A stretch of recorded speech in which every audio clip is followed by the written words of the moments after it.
Dacă respecti rețeta și nu ți se trimit ingredientele la tine în bucătărie. Mamă, nici n-am simțit mușcătura. Ia uitați și voi. Uitați cum e. O minunăție de mucenic. Aluatul ăsta e super șmecherie. Dacă credeați că o să trec cu vederea mucenicii de fruct, ei bine, vă înșelați. Nu se putea fără această variantă. Vreau să fac și de fruct, să mănânce Constantin, să-i crească burta și poate se gândește și el să meargă la sală. Asta e. Că, uite aici, de când mă ține numai rețete de astea, ei bine, am cam pus pe mine. Dar nu e nicio problemă, respectăm tradiția. Facem mucenici. Mucenici de fruct. Acum ingredientele le găsiți acolo jos în descriere. Ce rămâne de făcut decât să ne apucăm de gătit. Hai să gătim. Și să începem, dragilor. Prima dată ne ocupăm de aluat. Și am aici 500 de grame de făină triplu zero. Făină de cozonac. Foarte bună, foarte potrivită pentru această rețetă. Iau și pun în bol. Uite așa. După cum vezi, mai întâi o să amestec părțile uscate, iar acum urmează să pun 100 de grame de zahăr pudră. Așa pun eu. Dacă vrei, poți pune și zahăr normal, doar să ai în vedere să malaxezi mai mult sau să frămânți mai mult decât de obicei. Mai mult de 10 minute. Pun aici.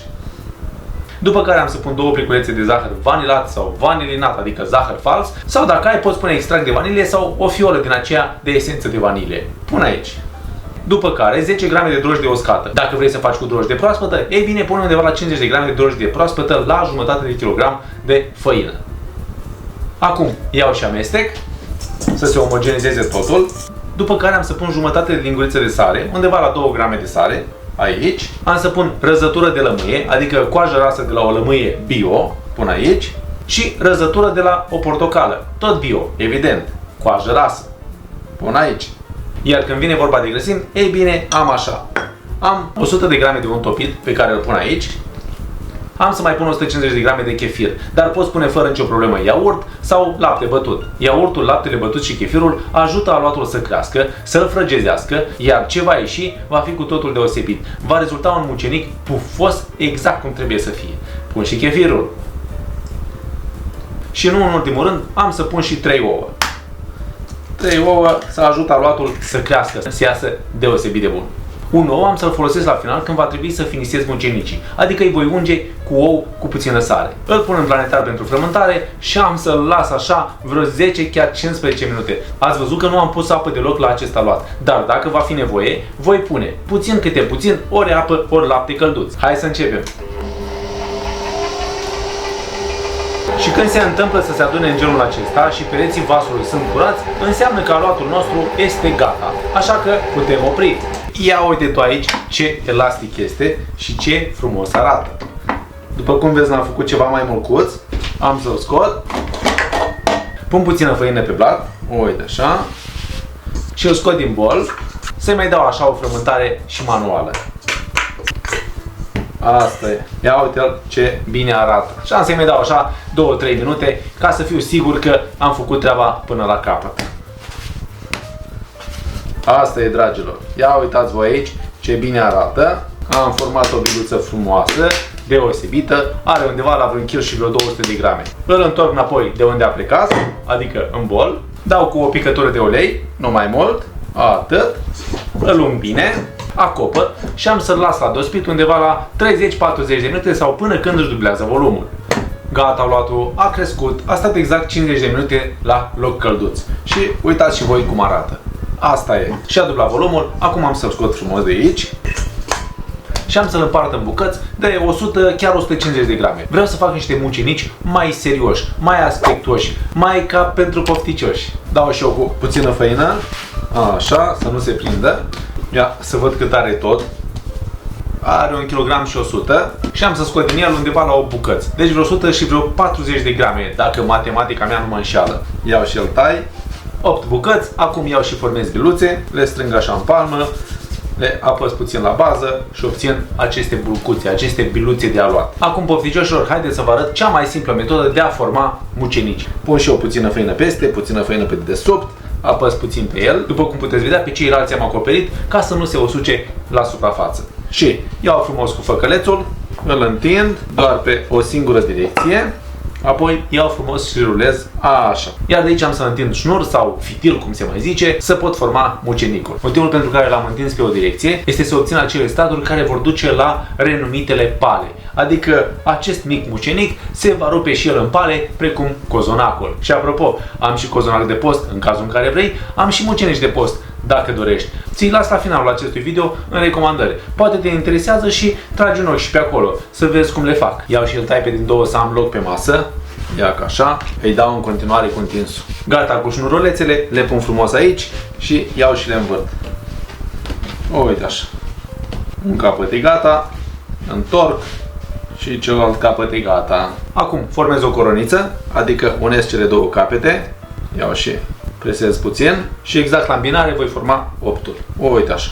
Și iată-l ce bine arată. Primul e gata, mai am încă 7. Dau tare, scap și de restul și dăm la cuptor. Iată-s gata, oricum aș fi vrut să-i împart, tot dădeau cu virgulă. Așa că i-am pus în două tăvi. Asta e, ce să-i faci? Am vrut să arate bine, să nu se atingă unul de alții, să se crească frumos, să aibă spațiu, să aibă loc. Iată folosesc două tăvi. Acum am să-i acopăr. Așa. Și am să-i las undeva la 15-20 minute să stea așa, să mai crească puțin.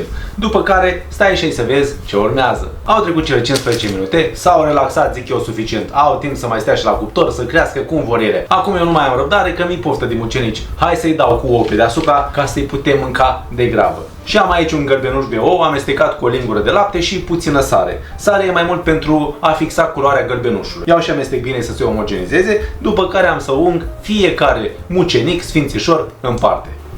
Uite așa. O să capete o culoare nemaipomenită la cuptor și vor arăta senzațional. Ia uite tu ce frumos au crescut. Am să duc prima tură la cuptor, preîncălzit la 180 de grade, căldură de jos și de sus pentru 20, maxim 25 de minute. Revin cu ei cât ai spune mucenici. Atât durează. Iată pofticioșilor, prima serie de mucenici. Uitați și voi ce bine arată. Au crustă precum la cozonac. Arată minunat. Acum cât sunt calzi, iată ce trebuie să faci. Iei frumos mierea de albine, dai așa frumos cu pensula și treci peste. Acum cât sunt calzi. Uite așa, îi dai bine, că pe stratul acesta se va lipi nuca. Dacă dorești, poți să introduci mai întâi într-un sirop de apă cu zahăr, cum am făcut la mucenicii de post. Bun, și acum iau așa frumos câte puțin și trec pe deasupra. Uite așa. Și ăștia, dragii mei, sunt mucenicii sau sfințișorii, cum se mai numește prin popor. Dragi pofticioși, uitați și voi ce bine arată. Pe lângă cei de post pe care ați văzut că sunt și ei nemaipomeniți, ăștia sunt de senzație. A venit momentul să gust, pentru că, sincer să vă spun, mie îmi place ceea ce văd și abia aștept să încep să mușc dintr-unul de ăsta, să văd dacă e ce trebuie sau nu. Că vorba aia, am pus ouă, am pus unt, am pus chefir, numai bunătăți. Hai să vedem ce a ieșit și dacă e precum cozonacul, cum am spus mai devreme, ci că se rupe în pale. Hai să vedem dacă e ce trebuie sau nu. Hai! Mamă! Nici n-am simțit mușcătura. Wow! Deci nu vine să cred. E atât de moale, e atât de pufos. Ia uitați și voi. Uitați cum e. Ia! Și exact cum am spus, se rupe fâșiuțe. Uite aici. Iar ce gust are. Mamă, mamă, mamă. O minunăție. O minunăție de mucenic. M-aș putea obișnui cu ăștia și să-i mănânc pe toți. Atât sunt de buni. Mamă, cum sunt! Dacă ceilalți mucenici au dat dependență, ăștia mă fac să vorbesc cu gura plină la cât sunt de buni. Senzație, nu alta. Mamă, mamă! Aluatul ăsta e super șmecherie. Fantastic de bun. Dragii mei pofticioși, n-am cum altfel decât așa. Vă pup, vă iubesc, vă îmbrățișez. Ne vedem data viitoare cu o nouă rețetă super delicioasă. Vă mulțumesc că m-ați urmărit până la final, că îmi dați cu share, că îmi dați cu like, cu comentarii. E prea bun. N-am cum să mă opresc. N-am cum.